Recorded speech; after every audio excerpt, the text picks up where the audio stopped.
Hey everybody, Nico here, product manager for Rosco and DMG Lumiere. Today I'm going to show you how to capture color on the myMIX app. So I have the app right here, so open your app, go to color mode, either HSI or XY, it works in both.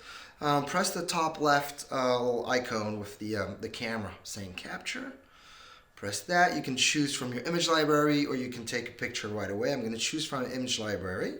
I'm going to go to that nice sunrise I took from my place, that's Lyon, the other day. I'm going to try to capture a nice orange that I see. Let's try that, a little bit of salmon, that's pretty nice. And click apply. There we go. Now you can still change, you should be able to see the light a little bit. The color on this side, right? There's have a myMIX right over there.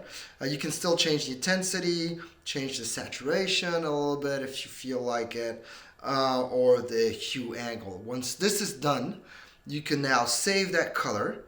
There we go. I have it already called Nico. You could choose a folder, anyone, and press save.